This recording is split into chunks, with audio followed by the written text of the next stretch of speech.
Kikohozi cha muda wowote, kutokwa na jasho kwa wingi usiku, uchungu kwenye kifua, afya kudhoofika, tafuta matibabu. Labda ni TB ni ugonjwa wa kweli. Ukipimwa matibabu yapo utapona. Daktari kushauri tumia dawa kwa nidhamu. Elimu tupashane tupige vita TB. Mwa TB waishi poa. Mwa TB waishi poa.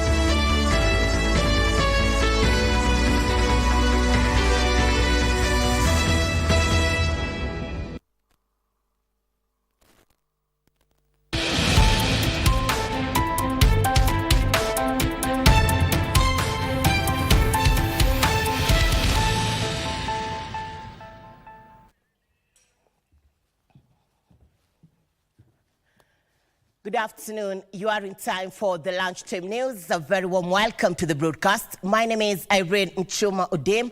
On sign language interpretation this afternoon, we have Lucy Maura. It is the 10th day in the month of June 2024, and currently members of the public are submitting views on the Finance Bill 2024 at the KICC. We have a able team on the ground. We'll be crossing over in a bit. But for now, let's interact on all our social media platforms at KBC Channel 1. Our top focus this afternoon, President William Ruto has assented the Supplementary Appropriation and Division of Revenue Bill, authorizing the issuance of over 102.3 billion shillings from the Consolidated Fund to finance various public expenditure. The assent of the second supplementary budget has reduced the current financial year's overall budget by 132.46 billion shillings from over 3.98 billion shillings that was approved in the first supplementary budget to 3.84 billion shillings. This supplementary budget has allocated more resources to development, university and secondary education. The bill reduces the overall budget for financial year 2023-2024 by Kenya shillings 132.46 billion from Kenya shillings 3,981.53 billion to Kenya shillings 3,848.07 billion.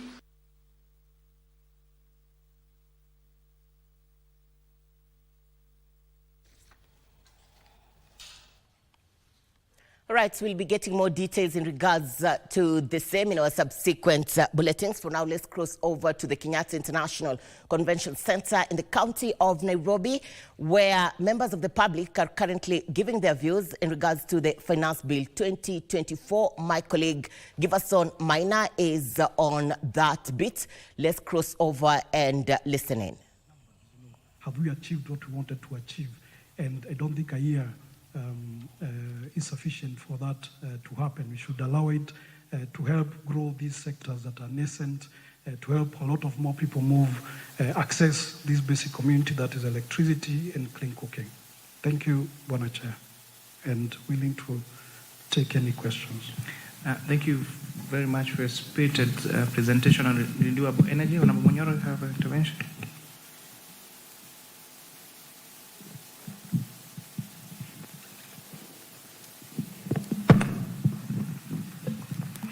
Thank you, Chair, and thank you for the presentation. I think what we are grappling with, especially on VAT, is that when it's zero-rated, the benefit does not get to the end consumer. And that's a conversation we are having and we are grappling with. On the others, I think they make sense, but that is something that maybe you should, as an industry, make sure that if it's exempt, it's zero rated, the benefit goes to the consumer. What I can assure you, Mheshimiwa, is that the type of market, one, that the delights, the Davies and Shortleaf, and other companies in the off-grid sector and the mini-grids as well serve are poor communities. I think you're aware, those outside the reach of the grid, or those who cannot afford the grid as well. Poor communities, poor households who do not have access to these solutions. So they are very price sensitive. It is in the interest of these companies to actually reduce those payments that these people are making on a weekly or even a daily basis for them to actually remain in business, to reduce people not paying, the debt that is accumulated from it. I can assure you on behalf of the industry that every time VAT is exempted or VAT or an incentive is provided by government, it is usually transferred to the end consumer. We've engaged the Ministry of Energy. They are aware of the trends within the market and can confirm that the industry has continuously provided that incentive to the community. We are now even talking about providing solutions that help these people not only get lighting, to also make money out of it. So powering our pumps, solar irrigation pumps with solar, providing cooling services. So even small businesses, we are not only providing these PEGO solutions on lighting alone, but also on what you're calling productive uses of energy as well, so that they're able to make a bit of money to pay for these solutions as well as to improve their livelihoods. For your members, the products that they sell in the market, are they locally manufactured or are they imported? Majority are imported. Okay. For various reasons, market as well, but with proper demand, especially for the things like pumps, I think with proper incentives, we will start seeing a bit of more localization happening in the market. And just to mention, Bonachair, if you look at other countries within the region for similar products, they've actually either exempted or zero rated for VAT. Look at Uganda, look at Rwanda, and other countries. So in terms of even benchmarking with what our neighbors are doing to promote energy access to 100%, both for cooking and lighting, this is a way to go. Okay, thank you very much. Honorable Ruto.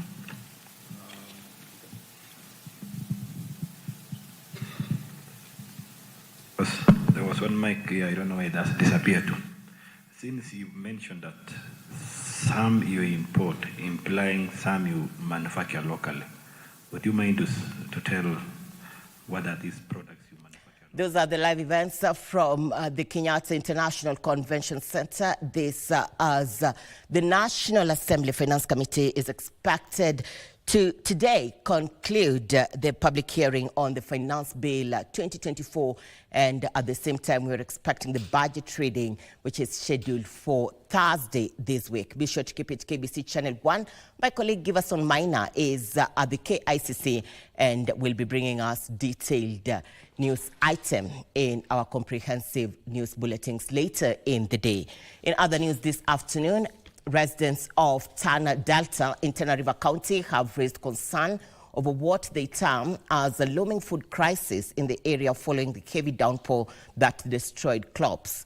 According to the residents, the area has experienced a double flood tragedy since the end of last year. Currently, thousands of families are being housed in tents, with the Kenya Red Cross using boats to supply humanitarian aid to affected villages. This is the situation along the flooded River Tana in Tana River County. Residents in nearby villages whose farms were affected by the floods, such as Sailoni and Maziwa villages, say the area could soon face an economic crisis. Mara ya kwanza nililima eka tatu.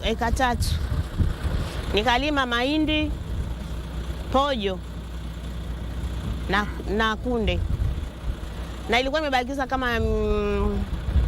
kama mwezi mmoja nivune. Maji imekuja imezoa. According to the residents, the recent floods worsened the situation as the area had already suffered destruction on the farms during last year's short rains. Nimekuwa nimeshagharimika na wakulima wenzangu pia, muda wa kupanda, muda wa kupiga madawa mimea, muda wa kulea. Nataka kusikitika kusema kwamba just before ripening of the crop, everything has been swept and washed by the floods. Kama mimi haswa nimemaliza form 4 mwaka juzi na ilikuwa mwaka huu nategemea kwenda shule, lakini kwa sababu hao mafuriko yameharibu kila kitu, yameenda na mimea, so sikupata school fees za kwenda shule. Officials from the Kenya Red Cross who have been on the ground assisting families have now been forced to use boats to transport non-food items to affected villages within the area, even as residents plead with the government to relocate them. Hivi sasa mashamba yameweza kuharibika, hakuna mavuno yote ambayo wanapata. Lakini baada ya hii mvua kuna kipindi kingine ambacho kinakuja cha ukame. Sisi kama shirika la Msalaba Mwekundu tunaomba wahisani ili waweze kuwasaidia na zile mbegu ambazo zitakuwa zinavumilia hali ngumu ya ukame, ili hawa watu ambao wameweza kuathirika waweze kupata mavuno. Wakati tukishagharikika na kupoteza mimea pamoja na mifugo, huwa tunapata shida ya mbegu, maana ile economy ya kwenda ukanunue mbolea, ya kununua madawa, siku hizi mmea hauwezi ukafanya kazi mpaka uanze na mbolea. Serikali tunaiomba ikaweze kutusaidia kwa njia yoyote ile, na kulingana na hivi tunaona tunahitaji msaada mkubwa sana. Kamchemenza for Lunchtime News. Garissa County Government has launched the construction of a mother and child wing at the Garissa Teaching and Referral Hospital. Governor Nathif Jama says the completion of the ultra-modern facility will go a long way in lowering maternal mortality rates and stillbirths. The governor spoke during the groundbreaking ceremony at the Garissa Teaching and Referral Hospital, where the facility will be domiciled. Construction of the mother and child wing at the Garissa Teaching and Referral Hospital has been welcomed by residents. During the groundbreaking ceremony for the 400-bed capacity facility, Governor Nathif Jama said the project aligns with the National Universal Health Coverage Agenda, which will cater for all the requirements of a modern healthcare requirements. His sentiments echoed by Dr. Hawa Boy, who reiterated the facility's role in reducing the number of mothers who are dying due to pregnancy-related complications. We want to reduce the number of mothers who are dying because of pregnancy-related issues. At the same time, we want to improve the survival rate of the children born in Garissa, not just for them to survive, but for them to thrive and give value to this county in the future. The facility, upon completion, will not only serve area residents but also neighboring counties and citizens from neighboring Somalia. Yusufar reporting for Lunchtime News.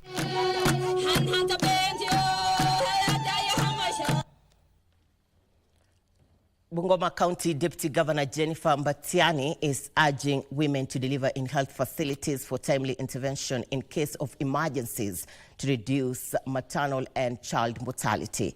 Speaking during a medical camp that attracted over 3,000 residents of Bungoma County, the Deputy Governor emphasized the importance of seeking treatment in hospitals for early detection and cure. The medical camp, held in partnership with M-Pesa Foundation, Zurich Health and Lion Sight First Eye Hospital, distributed 100 mama packs at Bungoma County Referral Hospital containing essentials for mothers and babies as part of its efforts to enhance maternal and child health. Additionally, patients were offered free follow-up consultations with doctors via SMS and WhatsApp for up to 6 months. Kutokana na rekodi ya daktari, tumeambiwa kwamba watoto kwa mwezi moja tunapata watoto 600 kwa mwezi. So tunataka kuencourage wa mama wote kwamba msizalie nyumbani, maana kuna hatari nyingi sana mtu anapozaa nyumbani. Vizuri huwa tunaenda hospitali mapema ili tuweze kupata early diagnosis, magonjwa yetu yaweze kugundulika mapema kisha iweze kushughulikiwa mapema. What we realize at the foundation is that Kenyans do not have access to medical care. So we are bringing medical care closer to Kenyans, and that is why we want to have a medical camp in every of the 47 counties in Kenya. Hii ni huduma ambayo iko integrated kwa sababu tumeona kuna service za macho, kuna service za screening ya cancer ya wamama, na pia kuna screening ya magonjwa ambayo yanahusika na kama msongamano wa damu na diabetes.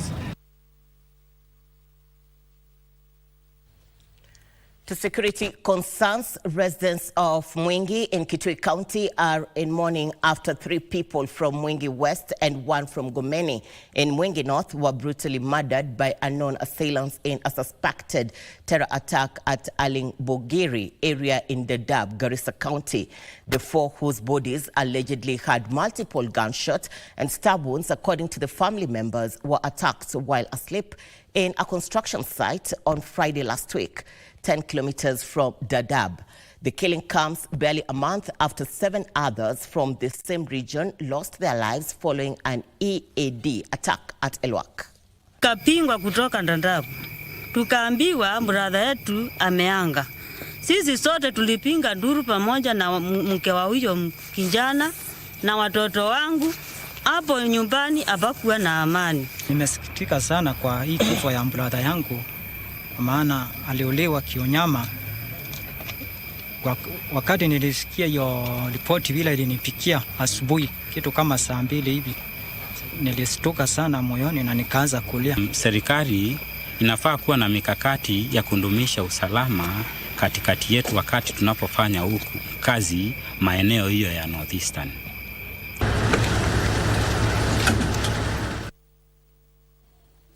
The Presbyterian Church of East Africa is calling on the government to increase its funding in the health sector to safeguard the lives of Kenyans. Speaking during the launch of Kambui Presbyterian Medical Center in Githunguri, Kiambu County, PCA Deputy Secretary General Reverend John Mbae noted insufficient funding in the sector has hampered access to affordable medical services in the country. Additionally, the church, through its leadership, pledged its unwavering support to the government to ensure Kenyans access quality health care.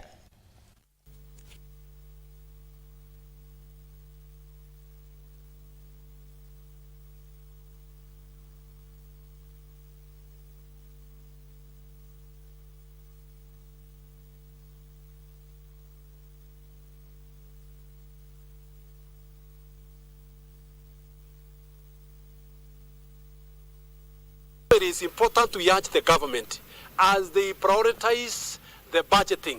It is important to ensure that more funds are being availed to the Ministry of Health so that we do not have the challenges of the medical practitioners and the people that relate to this sector. We want to see the transition from NHIF to SHIF, enabling people to access services in the hospitals because many people have suffered. If we could put more money for preventive programs, to spend money to prevent people from getting sick in the first place, rather than wait for them to get sick and then spend money to cure them. To bring up our coffee.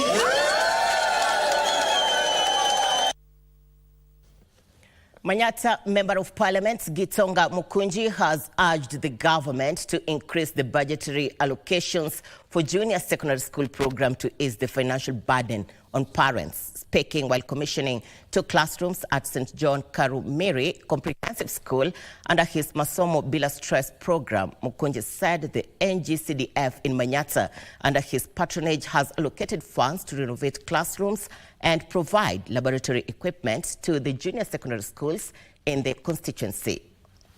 Now, waziri na ministry ambayo iko in charge ya kuweka budget ya masomo waongeze pesa katika JSS ndio tuweze kupata feeding program. Hakuna haja tuongeze sasa cost katika mzazi ya over 9,000 Kenya shillings per mwaka katika maneno ya masomo ya JSS. Katika NGCDF tumeweka pesa kutengeneza vitu za laboratories na kufanya renovation ya madarasa. Wale watu wako responsible ya maneno ya ministry wahakikishe kuna feeding program ya pesa na chakula ambayo italetwa katika mashule iko focus na JSS Junior Secondary School ili watoto wetu waendelee kusoma vizuri.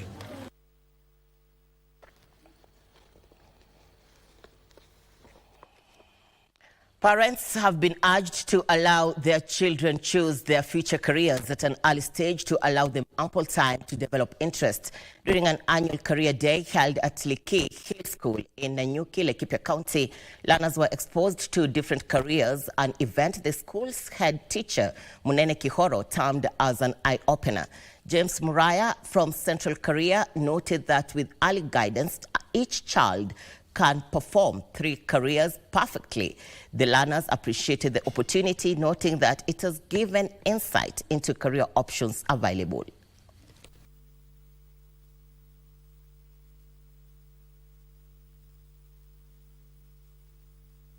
The aim of having the career day is to bring the learners to the real objects, because much on the CBC is much on what they can see and touch, and so bringing them to the real things is just giving the actual answer of what they are looking for. And telling parents that it's good they know the potential, the skills, abilities and the interests of every child, because every learner is gifted differently. So if we are able to identify this, then CBC will work and these competencies will be established.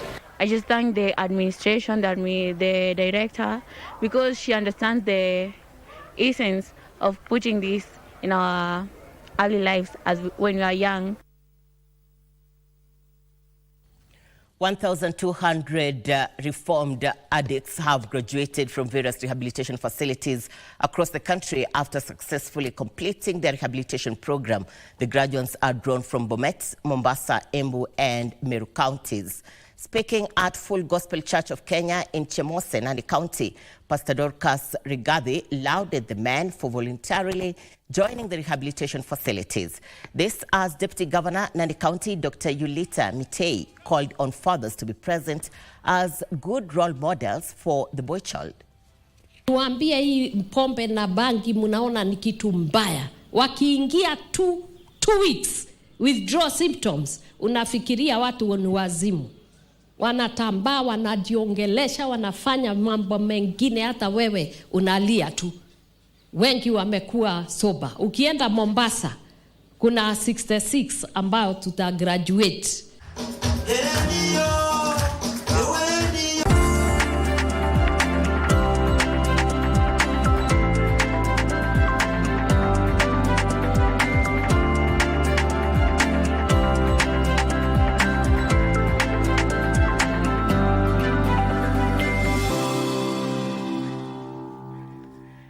Thank you for keeping it KBC Channel 1 in business. Hoteliers in Kilifi say the number of domestic tourists have drastically dropped after implementation of directive from the Salaries and Remuneration Commission that allowances for public officers be limited to venues outside a radius kilometers. Kilifi South Hotels and Restaurant Association chairperson Michael Mwiha says hotels in the area used to enjoy booming business through conference tourism from neighboring counties like Mombasa, Kilifi and Kwale. In Mombasa and the coast at large, we depend on conference tourism. And the conference tourism is both local and at the national level. So when one wing is killed, it simply means the loss of revenue is automatically killed. So we want to greatly request various bodies that are involved to reconsider looking into this act, possibly reconsider harmonizing for the sake of creating a level playing ground for all the players within the industry. For us to be able to still run into business is because the investors are really chipping into their pockets, not to close some of these institutions. Because again, when you close an establishment like this, it means so much is really going to waste.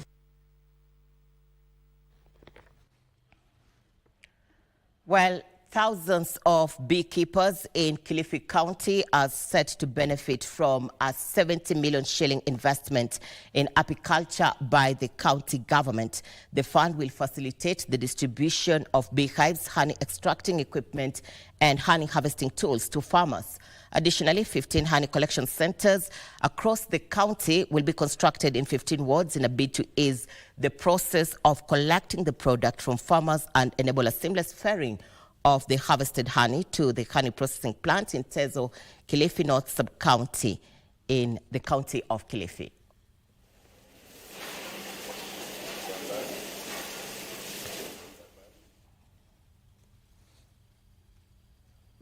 Glad you're watching the Lunchtime News. We are taking our first commercial break. We'll be back with more. Stay with us.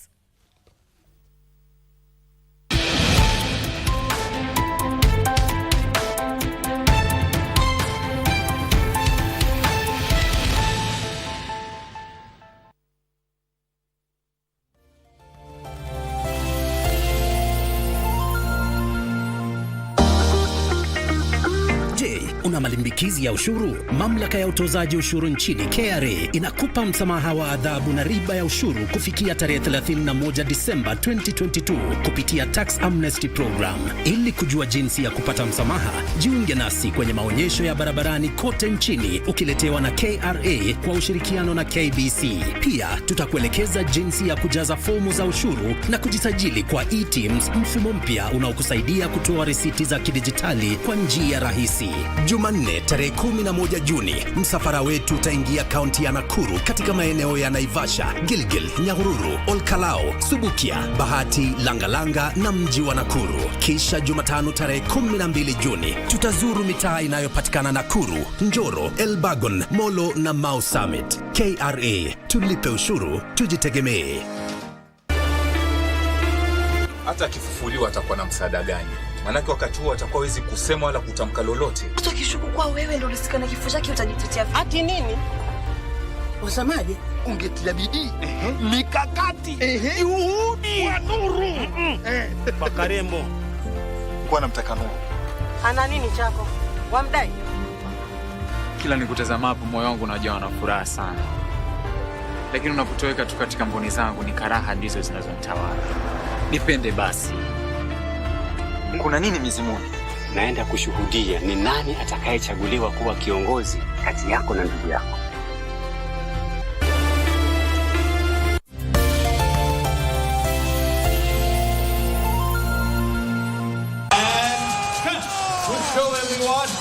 I can't believe the season's nearly over. It sucks. I mean, I have no idea what I'm going to do with all this time on my hands.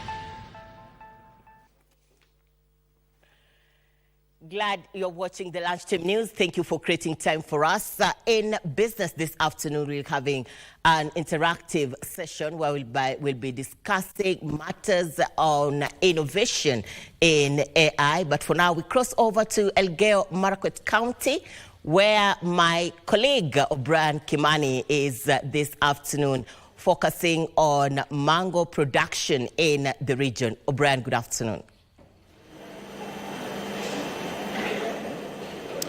Many thanks, Irene Machuma, back there in Broadcasting House. I mean, what comes to your mind when you hear of the Tot region in Marakwet East of Elgeyo Marakwet County? I mean, it's all nothing else but cattle rustling and banditry. Yes, because this area where we are in, there are three communities. You have the Elgeyos, the West, the Pokots, and the Tugans? No, not Tugans. And Tugans, yes, who are in Baringo County. And so if I was to go on if I was to travel about 3 kilometers from my right, I'll be in Baringo County, and if I go up about 5 kilometers, I'll be in West Pokot County, and where we are is Elgeyo Marakwet County. It has always been in the news for the wrong reasons: banditry and cattle rustling. But there is a new push to change the name of this region and the image of Tot, and this is through mango farming. Where we are now, as you can see in the background, this is what we call the Tot Mango Factory, which is owned by Kerio Valley Development Authority. It was opened in the year 2020.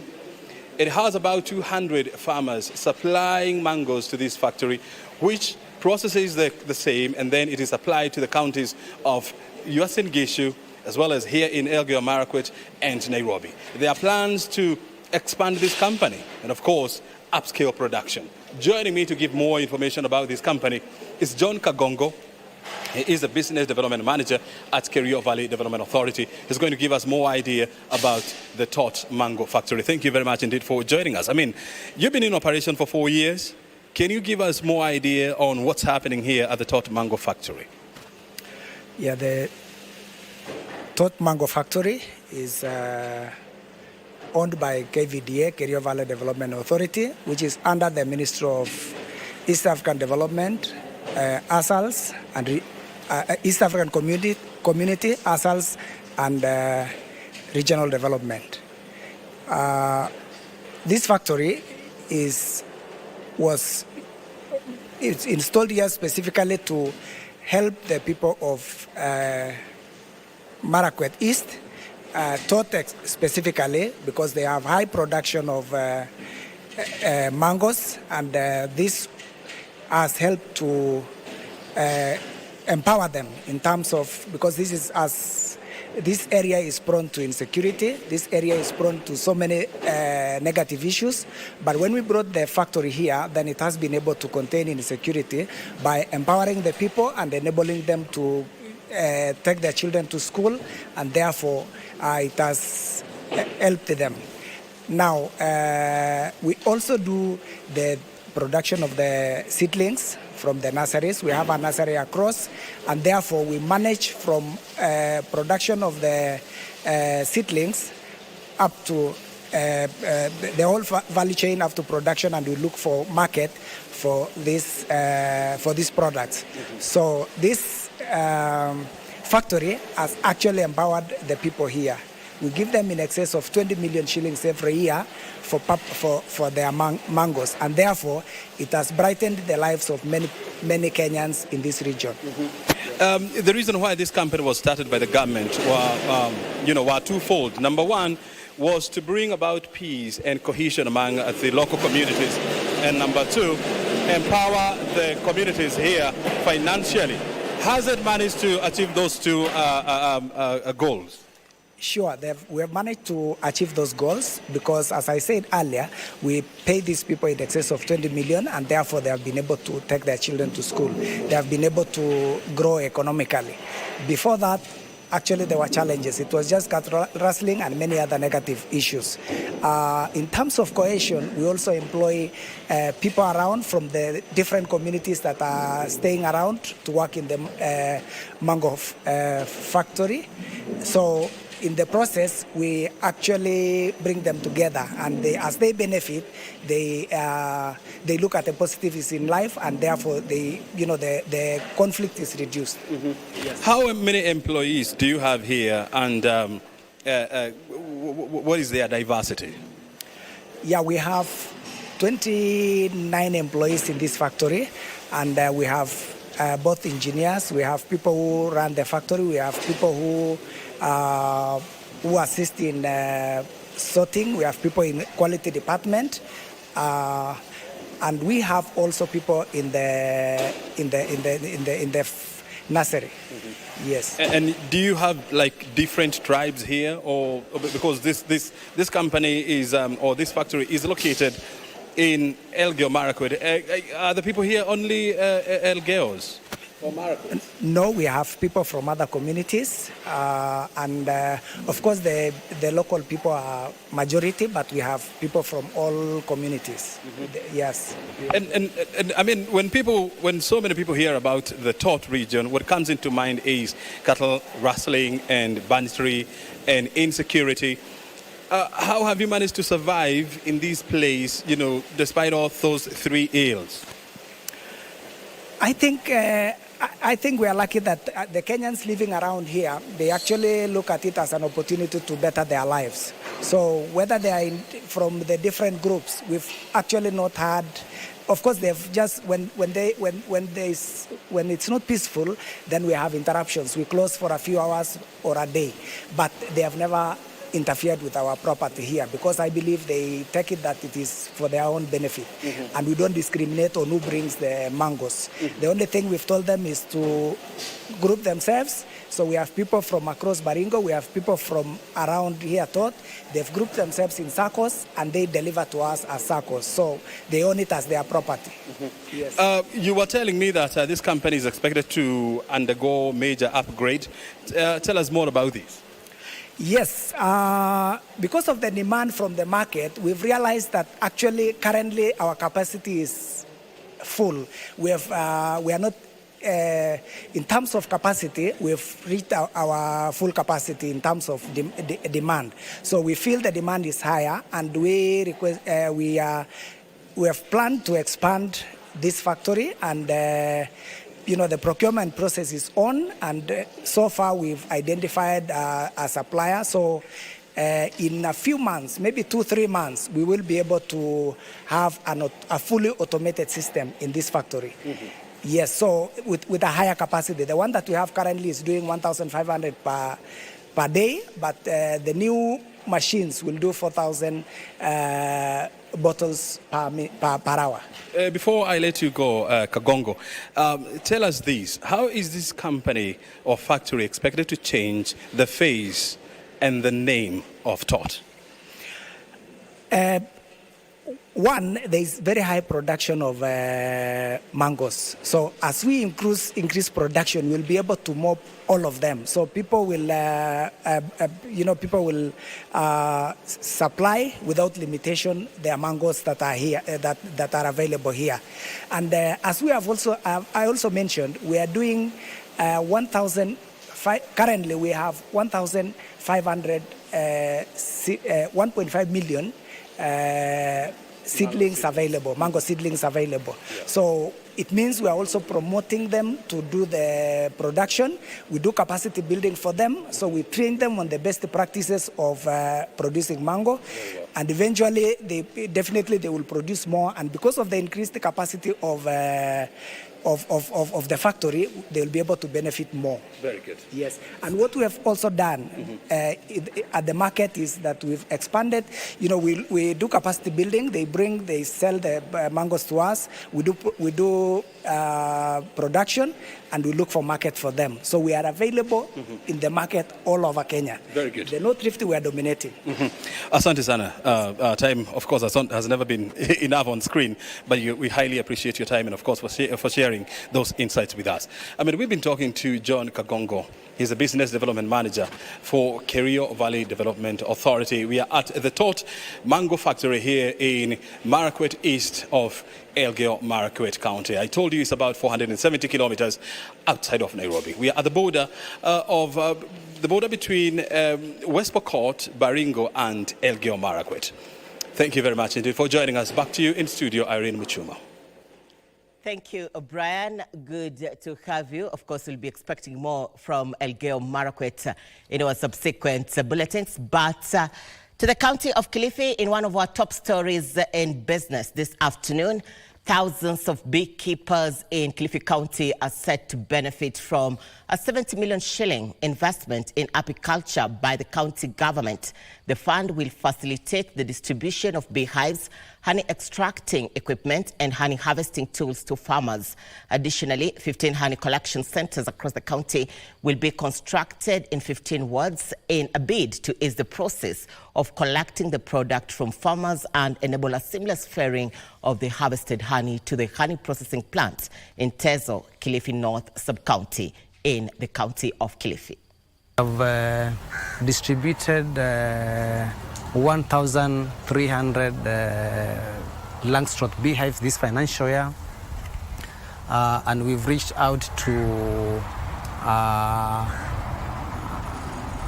farmers who are very much interested in having beekeeping as a source of livelihood. As a government, we also intend to procure 4,000 beehives in the next financial year, starting July 1st, so that we also reach out to more farmers. Already we are in the processing of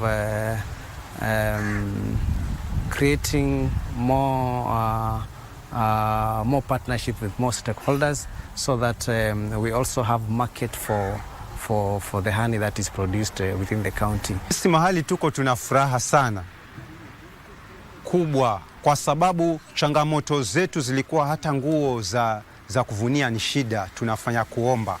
Lakini sasa hii tumepewa mradi ikiwa ina kila kitu, kutoka jengo mpaka security, ule waya ya kuzungusha pale, mpaka nguo za kuvunia. Kwa hivyo hapo ninaona huu mradi umekamilika, bado sisi tu tuendelee na huu mradi.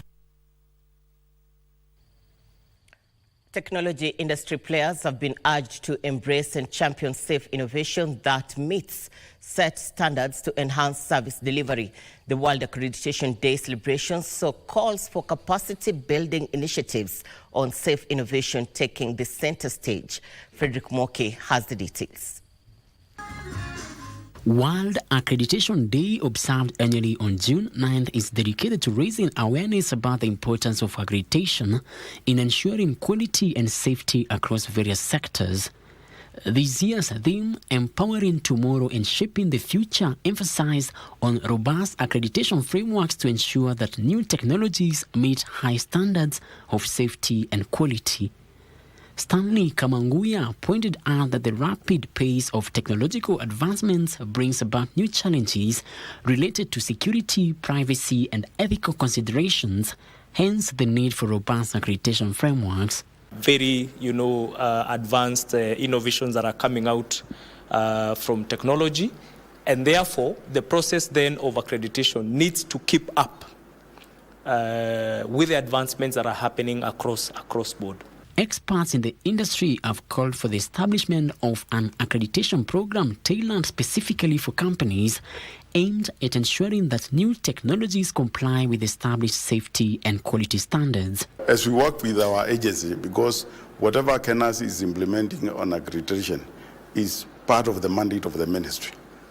Those services are there. And you have heard immediately what we need to embark on is, and you have heard also from the CEO from ECTA, issue is sensitization, so that people get to understand the importance role of accreditation. Frederick Moki for Lunchtime News.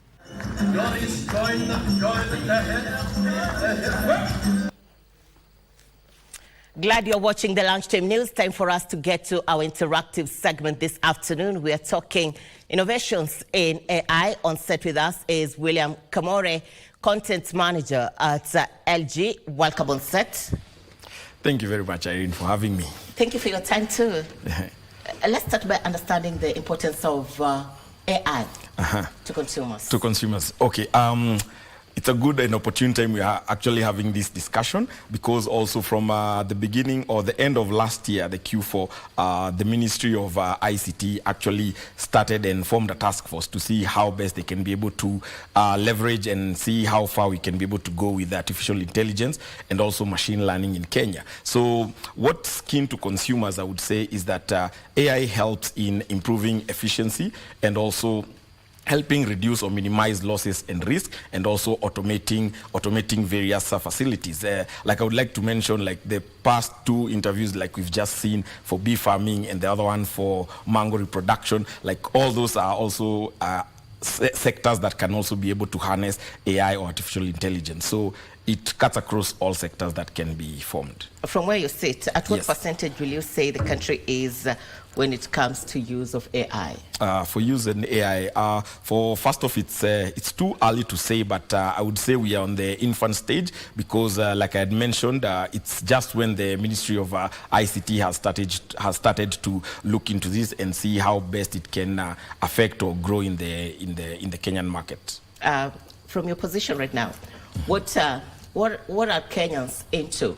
In other words, what are the intelligence trends in home appliances? In home appliances. We'd see from, I think the last time I was here actually, LG had just recently launched a product, and actually when I'm seated here, we just launched another innovative product, that's the LG Wash Tower, that is able to encompass most of the laundry requirements for the modern households, and also take into care the design aspects that can be able to do this. So you'll find that in most of the Kenyan consumers, and what we can see in the home appliances growth, we've seen a high uptake, especially in smart homes, and also in user convenience in how best they can use these appliances to help them get what their needs are. Has this generated to job creation that you would be proud of? Yes, I would say from once we see how the trends are in AI, I mean, this is one sector that is growing, and it's also able to give birth to various opportunities. Like you see, in the Kenyan, our population, I would say, we are very young driven, and most of us are in entrepreneurship. We've seen a lot of startups in hubs or iHubs up and down in Nairobi, even Mombasa, Kisumu, and all these they try and see how best they can use technology to help with their basic or any complex task that can be able to do this. So we've seen a lot in terms of business developers, software developers also, I mean, and AI uses a lot of big data because we need data that concerns consumers, their user preferences. If let's say for appliances they want to use at home, what do they prefer to use? If it's even other aspects like the real estate sector. So all these, even in other job creations like data analysis, data collection, all this has been able to grow. Are you not worried now that we'll be heading for the budget reading on Thursday, and many Kenyans are complaining on the high taxes? Don't you say this will reduce the uptake of the commodities and you'll have losses in regards to this? Or what is your take in regards to this? I would say we also have to take care of the mass population that we know. And from where we sit, we've been able to see a lot of taxes that have been imposed on all of these. So I'd like to say in the urban sectors, or let's say in all consumers that are there, we can be able to be keen on what actually this finance bill helps, and I'm sure we'd find some of the aspects that can be able to help consumers, but also take into effect the future of the country. Talking about the future of the country, we are looking into relations with our neighboring countries as well as other countries in other continents. Where do you see the country when it comes to next year and the transition to artificial intelligence in the digital space? Wow. From the recent, I think we've had a recent conference in ICT and also for AI in various countries in East Africa, like from Rwanda to Tanzania and also to Kenya. And I would say that all the countries are into it to see how best we can be able to help the youth and also help the technology as we able to get more information that is consumer driven, that is also beneficial to the end customer. As we come to the close, yes, do you still believe that LG is the best option when it comes to cost of products and also the relation with consumers? What prides LG Electronics, especially in the field of home appliances, is whichever product we try to bring into the market, we first of all, we get to do a consumer analysis and get to understand the needs that drive these customers so that the products we are bringing into this market are beneficial to the end users and also takes into consideration what are their needs. So we aim to try and innovate more regularly and also consider all customers in regards to the whole of East Africa. As the youth would say, we are in the 21st century. Wishing you all the best. Yes. William Kamore, Content Manager at LG, giving us an insight in innovations in AI. We'll be getting more of that even as we transit into the digital space as the country. In other news this afternoon, economists are warning that increasing the tax collections target to fund the budget could stifle economic activity and reduce consumer spending, which will ultimately hamper economic growth. PKF Senior Audit Manager Malkesh Shah says Kenya risks losing potential investors to neighboring countries due to unpredictable tax policies, and now wants the government to strike a balance between tax reforms and fostering a conducive environment to support economic growth. Because we cannot be waking up, it's year one, export and investment promotion levy has come in. Now we are talking about eco levy. So what will we be talking about next year? So that lack of the national tax policy and alignment of that to international best practice is what is actually the biggest concern, because they seem to be ignoring the views that are being shared by the public. We then have to target a tax that is very easy to administrate and that can reach everybody. And that is only by going the consumption tax route. And this is VAT. Instead of trying to introduce all these taxes, including motor vehicle tax, is targeting the same, again, people who are overburdened. Why don't you target an indirect tax that is universal, and that is value-added tax? People do get a little bit tired. People get stressed out. And when you have a lot of stress, that people will now stop spending more money, which is not good for the economy because of the taxes. So I think we need to look for a way where we can put more money into the wananchi, as I said. So more money gets circulated, businesses can make money, businesses can grow, so we can create employment. We create employment, we get more PAY out of it.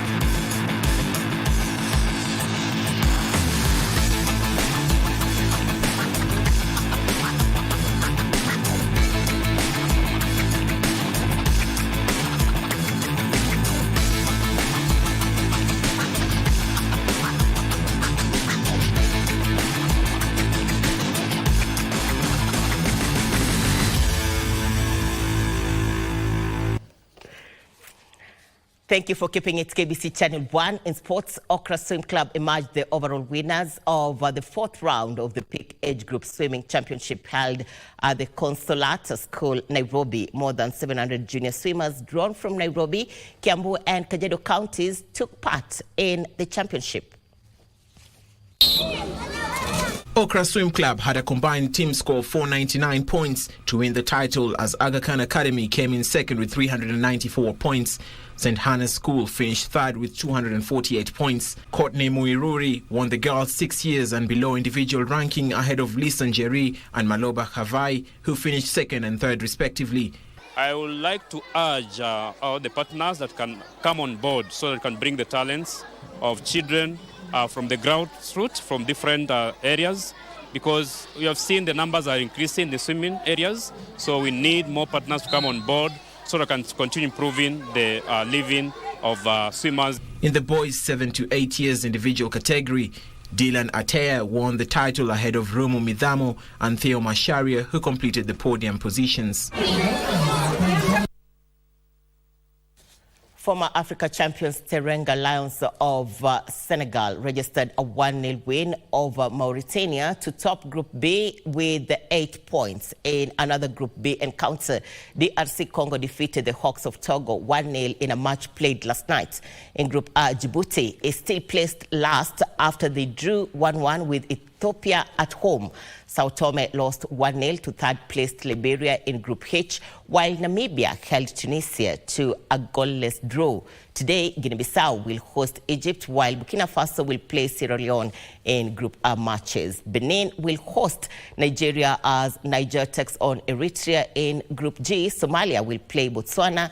Algeria will face Uganda, while Guinea will be up against Mozambique.